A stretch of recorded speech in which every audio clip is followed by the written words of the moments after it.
Welcome to aari gallery. இன்றைக்கி நம்ம வந்து ஒரு பேக் நெக் டிசைன் தான் பார்க்க போகிறோம்.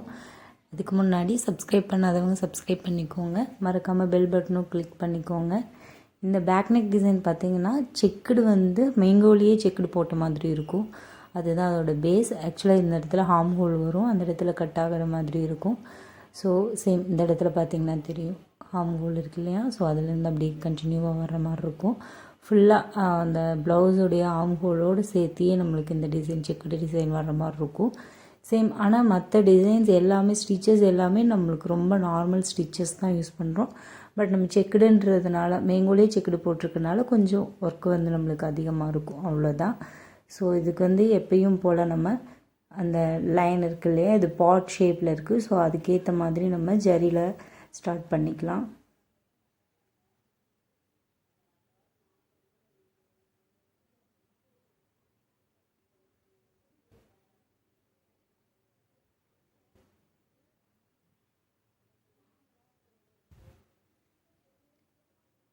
செயின் வந்து சேம் இதே மாதிரி ஃபுல்லாக ஒரு 2 லைன் நெக் ஃபுல்லாகவே போட்டு முடிச்சுட்டு அதுக்கப்புறமா நான் உங்களுக்கு காட்டுறேன்.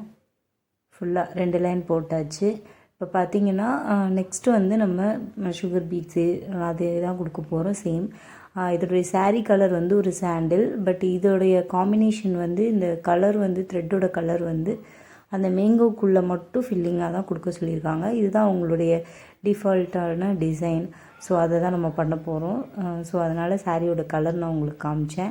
ஸோ இப்போ வந்து நெக்ஸ்ட்டு நம்ம நார்மலாக எப்பயும் போல் சுகர் பீட்ஸ் ஒரு லைன் வச்சுட்டு அதுக்கப்புறம் வச்சுக்கலாம். இதுக்கு வந்துட்டு நான் நார்மல் ஸ்விங் த்ரெட்டு தான் யூஸ் பண்ணுறேன். அது நிறைய பேர் கேட்டுகிட்டே இருக்காங்க. ஸோ அதனால் அதை காமிக்கிறேன். பிகாஸ் அது நிறைய டவுட்டாக கேட்குறாங்க, என்ன த்ரெட்டில் வந்துட்டு நீங்கள் பீட் அட்டாச் பண்ணுறீங்க அப்படின்னு. ஸோ அதனால் அதை காமிக்கிறேன். ஒவ்வொரு வீடியோவிலையும் அது எக்ஸ்பிளைன் பண்ணிட்டு தான் இருக்கேன். அது நார்மல் ஸ்விங் த்ரெட்டு தான் யூஸ் பண்ணுறோம் அப்படின்னு. நரம்பில் வந்துட்டு போடலாமான்னு கேட்குறாங்க. நான் இது வரைக்கும் நரம்பில் போட்டதில்லை, நார்மல் ஸ்விங் த்ரெட்டு தான் யூஸ் பண்ணியிருக்கேன். அது லைஃப் கொடுக்குது. ஸோ அதனால் எனக்கு வந்துட்டு நரம்பு நான் யூஸ் பண்ணது கிடையாது. ஸோ சேம் 2 பீடாக அட்டாச் பண்ணிக்கலாம். ஸோ நெக் ஃபுல்லாகவே 2 பீடாக அட்டாச் பண்ணி முடிச்சுட்டு அதுக்கப்புறமா நான் உங்களுக்கு காட்டுறேன். ஸோ ஃபுல்லாக அட்டாச் பண்ணி முடித்தாச்சு. இப்போ வந்து ஸ்டோன் செயின்.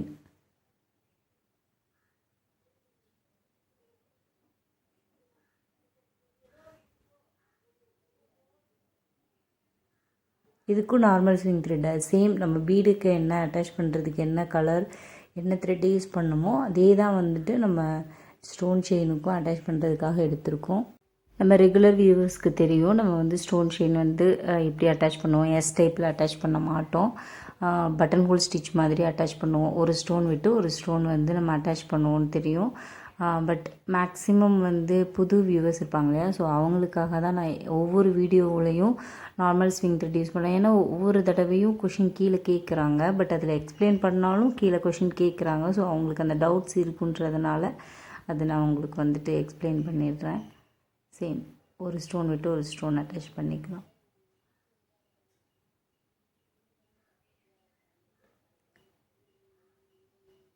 இது பார்ட் ஷேப்ன்றதுனால எந்த கட்டும் வராது ஸ்டோன் செயின் வந்து. ஸோ அதனால் நம்ம ஃபுல்லாக முடிச்சுட்டு அதுக்கப்புறமா காட்டுறேன். ஃபுல்லாக முடிச்சாச்சு. அதுக்கப்புறம் பீட் லைனும் கொடுத்தாச்சு. நெக்ஸ்ட்டு வந்து இந்த மேங்கோவுக்கு வந்துட்டு பீட் லைன் கொடுத்துக்கலாம். இது வந்துட்டு ஒரு பீட் கூட நம்ம வைக்க வேண்டிய சுச்சுவேஷன்ஸ் வரும். ஏன்னா இது ரொம்ப ஷார்ட் டர்ன்ஸாக இருக்கிறதுனால.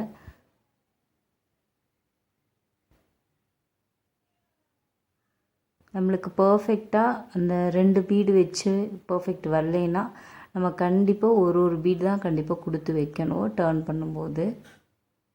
இல்லை அப்படின்னா நீங்கள் ஃப்ரேமில் இருக்கும்போது கூட அவ்வளோவா தெரியாது. ஃப்ரேம்லேருந்து எடுத்ததுக்கப்புறம் நம்மளுக்கு அது லைன் வந்து ஸ்ட்ரைட்டாக இருக்க மாதிரி இருக்கும், டர்னாகவே இருக்காது. ஸோ அதனால் நான் இப்போ உங்களுக்கு வச்சு காட்டுறேன். 2 வச்சு காட்டுறேன், ஒன்றொன்றாவும் வச்சு காட்டுறேன் உங்களுக்கு. நான் வந்து உங்களுக்கு 2 வச்சுருக்கேன். அதில் பார்த்திங்கன்னா அந்த இது வந்து ஸ்ட்ரைட்டாக இருக்கும் அந்த டேர்னிங்ஸு. ஸோ நம்ம என்ன பண்ணணும், அப்போ எடுத்துகிட்டு நான் உங்களுக்கு மறுபடியும் காட்டுறேன் ஒன்றொன்றா வச்சா எப்படி இருக்குது அப்படின்னு.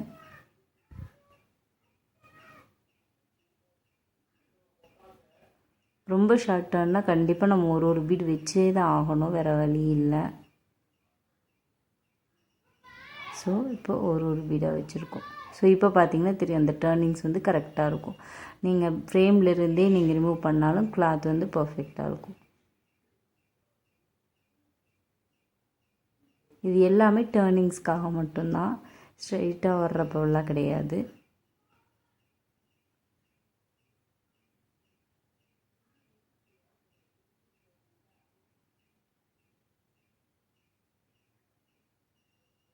சேம் சுகர் பீட் அட்டாச்சிங் தான் நான் உங்களுக்கு மறுபடியும் போட்டு காட்டுறேன். இது கொஞ்சம் ஸ்பீடாக நான் உங்களுக்கு போட்டு காட்டிடுறேன். ஏன்னா நம்மளுக்கு சேம் ஒர்க்கு தான். ஸோ அதனால் உங்களுக்கும் போர் அடிச்சிடக்கூடாது இல்லையா? ஸோ அதனால்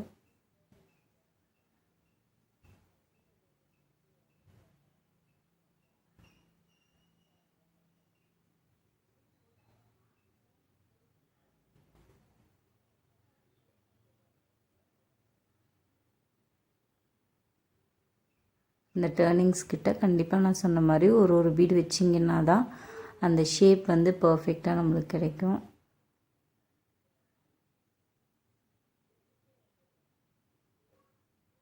இப்போ 2 வச்சு முடிச்சிடலாம். அது அந்த கேப் கிடைக்குது. ஸோ அதனால் நான் ஒன்று வச்சு அதை கம்ப்ளீட் பண்ணுறேன். ஸோ சேம் இதே மாதிரி தான் நம்ம எல்லா மோட்டிஃபும் மேங்கோ மோட்டிஃபும் நம்ம போட போகிறோம். ஸோ இதை எல்லாத்தையும் உங்களுக்கு கம்ப்ளீட் பண்ணிவிட்டு அதுக்கப்புறமா காட்டுறேன். ஸோ ஃபுல்லாக கம்ப்ளீட் பண்ணியாச்சு. அதுக்கப்புறம் கீழே லைன்லேயும் வந்துட்டு சுகர் பீட்ஸு, ஸ்டோன் செயின், மறுபடியும் ஒரு லைன் சுகர் பீடும் கொடுத்து முடிச்சிட்டேன். நான் ஆல்ரெடி சொன்ன மாதிரி இதில் ரொம்ப சிம்பிள் ஸ்டிச்சஸ் தான், பட் ஒர்க்கு நம்மளுக்கு அதிகமாக இருக்கும், அவ்வளோதான். இப்போ வந்து மறுபடியும் இந்த மேங்கோ ஃபில்லிங் பண்ண போகிறோம். மேங்கோவில் ஃபுல்லாக உள்ள த்ரெட் ஃபில்லிங் தான் பண்ண போகிறோம். ஆல்ரெடி நான் உங்களுக்கு சாரீ கலர் காமிச்சேன் இல்லையா? ஸோ அதனால் சேம் அதே சாரீ கலர் தான். சேம் ஃபில்லிங் வந்து நார்மல் ஃபில்லிங் தான் நான் பண்ணுறேன். ஆல்ரெடி நான் வந்து உங்களுக்கு த்ரெட்டில் வந்துட்டு லோட் கொடுத்துட்டு ஒரு 2-3 ஸ்டிச்சு ஸ்ட்ரைட் ஸ்டிச்சிங் கொடுத்துட்டு அதுக்கப்புறமா லோட் பண்ணுறதுக்கும் உங்களுக்கு சொல்லி கொடுத்துருக்கேன். நீங்கள் வேணும்னா அதை பண்ணிக்கோங்க. பட் நான் வந்து இது ரொம்ப ஹெவியாக இருக்கும். ஸோ அது கஸ்டமர்ஸுக்கும் அந்த அளவுக்கு தேவையில்லை. ஸோ அதனால் நான் அதே மாதிரி கொடுத்துருக்கேன். நார்மல் ஃப்ளாட்டான லோடிங் தான் நான் இது கொடுத்துருக்கேன். உங்களுக்கு கொஞ்சம் எம்போசிங் வேணும் அப்படின்னா த்ரெட்லேயே நான் ஆல்ரெடி சொல்லியிருக்கேன் இல்லையா, ஸ்ட்ரைட் ஃபில்லிங் கொடுத்துட்டு லைட்டாக சென்டரில் மட்டும் பேடட் மாதிரி கொடுத்துட்டு அதுக்கப்புறமா நீங்கள் ஸ்டார்ட் பண்ணிக்கலாம்.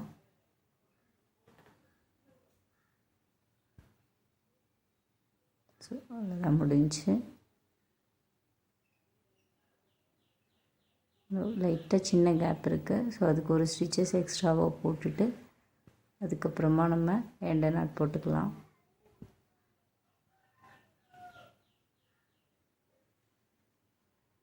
ஸோ சேம் இதே மாதிரி இன்னொரு மேங்கோவும் உங்களுக்கு நான் போட்டு காட்டுறேன்.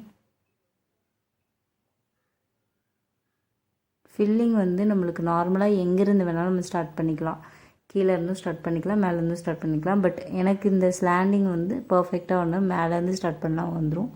ஸோ அதனால் நான் அந்த மாதிரி பண்ணியிருக்கேன்.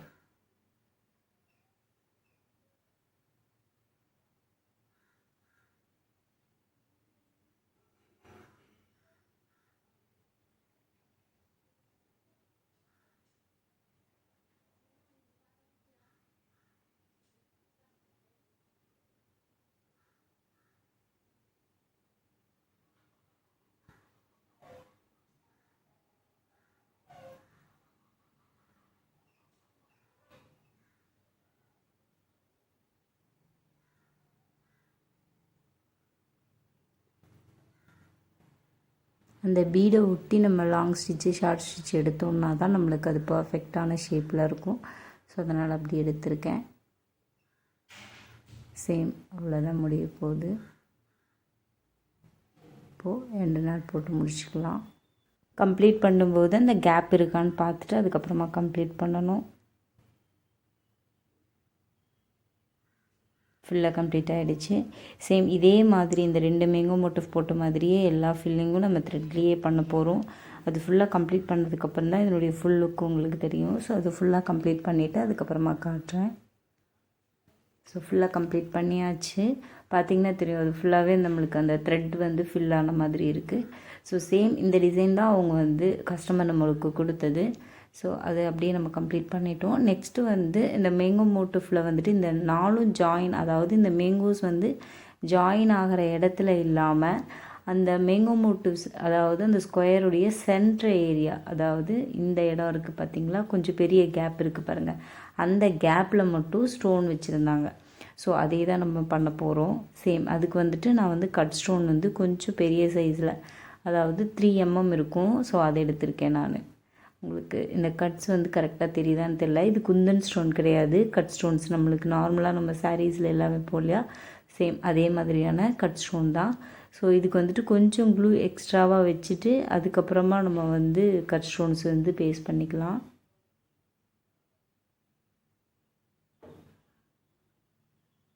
இந்த எல்லா கேப்ஸ்லேயும் நம்ம வச்சுக்கலாம்.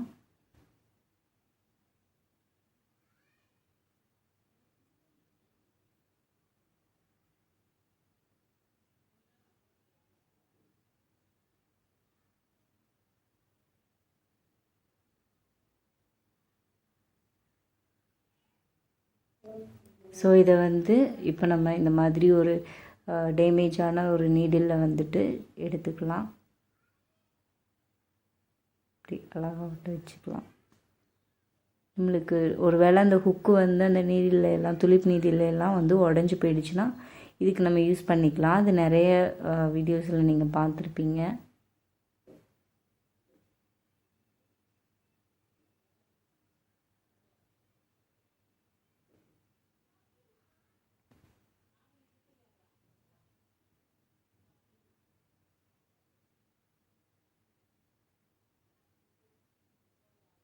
சேம் ப்ளவுஸ் ஃபுல்லாகவே சேம் இதே மாதிரி ஸ்டோன்ஸ் ஃபுல்லாக வச்சு முடிச்சுட்டு அதுக்கப்புறமா நான் உங்களுக்கு லுக் எப்படி இருக்குதுன்னு காட்டுறேன். இதுதான் நம்மளுக்கு வந்து ஃபைனல் லுக். ஆக்சுவலாக நம்மளுக்கு வந்து இதுக்கு மேலே ஏதாவது நம்ம ஒர்க் பண்ணணுன்னா பண்ணிக்கலாம். பட் இது வந்து நெக் ஃபுல்லாகவே வந்துடும் நம்மளுக்கு. மேக்ஸிமம் ஒரு 3/4 ப்ளவுஸுக்கு வந்து இதுவே நெக் ஃபுல்லாகவே தெரியும். ஸோ அதனால் இதுக்கு மேலே எதுவும் ஒர்க் பண்ணாலும் கசகசன்னு தான் இருக்கும். ஸோ இந்த வீடியோ கண்டிப்பாக உங்களுக்கு பிடிச்சிருக்குன்னு நம்புகிறேன். ஸோ லைக் பண்ணுங்கள், ஷேர் பண்ணுங்கள், கமெண்ட் பண்ணுங்கள், மறக்காமல் சப்ஸ்கிரைப் பண்ணுங்கள். உங்கள் கமெண்ட் தான் என்னை இன்னும் மோட்டிவேட் பண்ணும். தேங்க்ஸ் ஃபார் வாட்சிங்.